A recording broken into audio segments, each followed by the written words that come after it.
Hello everyone. US presidential election जो कि 3 नवंबर को था, उसका रिजल्ट अब लगभग क्लियर है, जिसमें कि डोनाल्ड ट्रंप चुनाव हार चुके हैं और अब नए राष्ट्रपति होंगे डेमोक्रेट पार्टी के जॉय बाइडन, और उनका राष्ट्रपति बनना लगभग तय है। पर फिर भी वहाँ भी काफ़ी विवाद चल रहा है। ट्रंप हार मानने को राजी नहीं है, उनके कई तरह के एलिगेशन है चुनाव की प्रक्रिया को लेकर। पर खैर, हम इस वीडियो में बात करेंगे यूएस के प्रेसिडेंशियल इलेक्शन के प्रोसेस के बारे में, और वो किस तरह से इंडिया के जनरल इलेक्शन यानी बात करें तो हम इंडिया के लोकसभा इलेक्शन से अलग है, और क्या क्या इसमें चीज़ें हैं तो जानेंगे हम इस वीडियो के अंदर। तो चलिए वीडियो करते हैं हम स्टार्ट।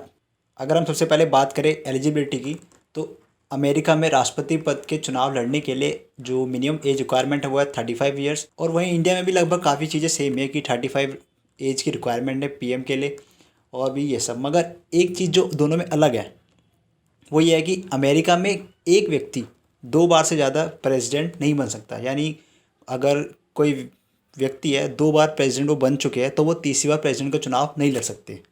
जबकि इंडिया में ऐसा नहीं है। इंडिया में एक व्यक्ति कितनी बार प्राइम मिनिस्टर बन सकता है या प्रेसिडेंट बन सकता है, उसमें कोई लिमिट नहीं है। इंडिया के कॉन्स्टिट्यूशन में इसके बारे में कोई उल्लेख नहीं है। जैसा कि हम जानते हैं, इंडिया और अमेरिका दोनों में ही डेमोक्रेसी है।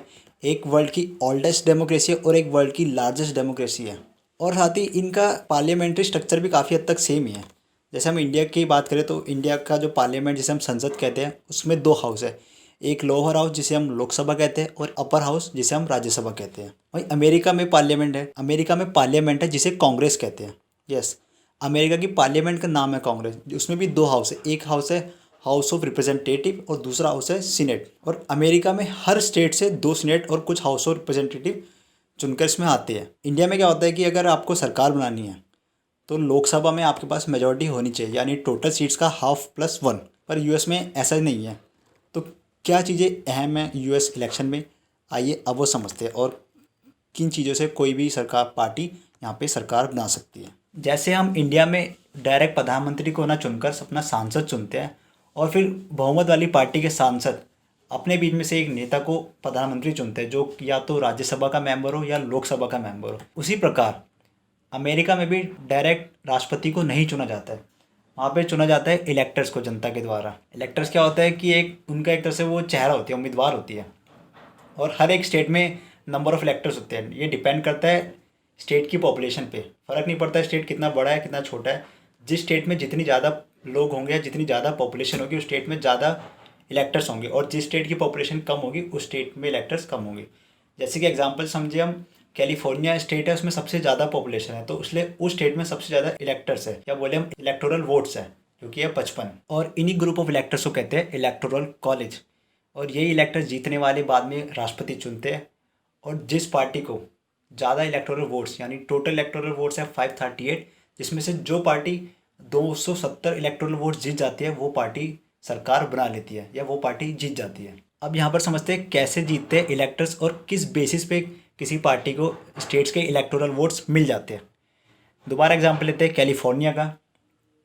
मान लीजिए कैलिफोर्निया में ट्रम्प को मिलते हैं 10,10,000 वोट्स, और वहीं बाइडन को मिलते हैं 10,10,010 वोट, यानी सिर्फ और सिर्फ 10 वोट एक्स्ट्रा।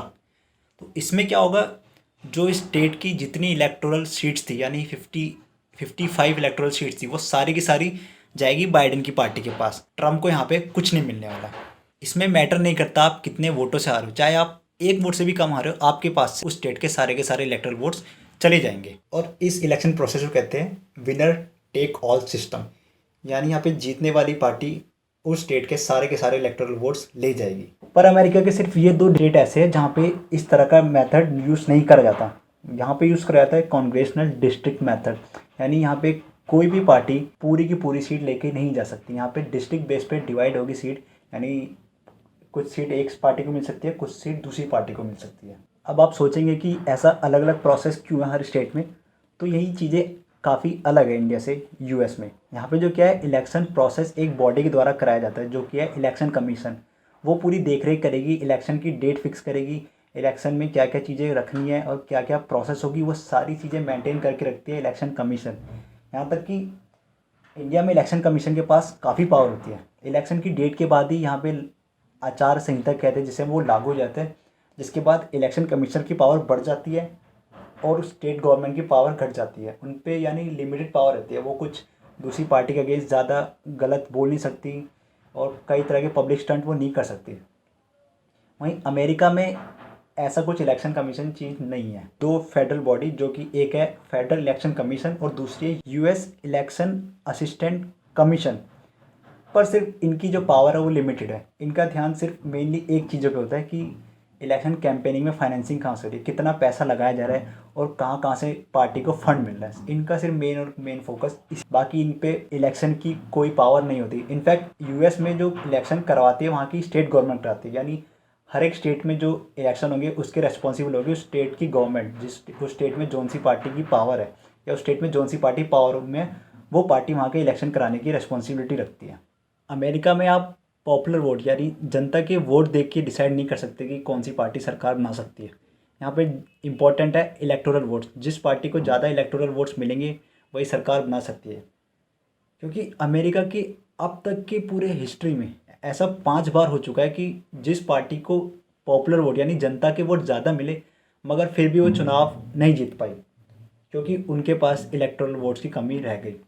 हम लेटेस्ट एग्जांपल की बात करें तो 2016 का ही उठा के देखें, जहां हिलैरी क्लिंटन डोनाल्ड ट्रंप से लगभग 29 लाख ज़्यादा वोट लेकर आई थी, पर फिर भी प्रेसिडेंट बने डोनाल्ड ट्रंप। क्योंकि डोनाल्ड ट्रंप को इलेक्टोरल वोट्स हिलैरी क्लिंटन से काफ़ी ज़्यादा मिले। इसी वजह से डोनाल्ड ट्रंप राष्ट्रपति बन गए और हिलैरी क्लिंटन चुनाव हार गई। तो ऐसा क्यों होता है? क्योंकि यहाँ के इलेक्शन प्रोसेस की वजह से ऐसा होता है। जैसे मान लीजिए हिलैरी क्लिंटन कैलिफोर्निया और न्यूयॉर्क में डोनाल्ड ट्रंप को बहुत लंबे मार्जिन से हरा दिया।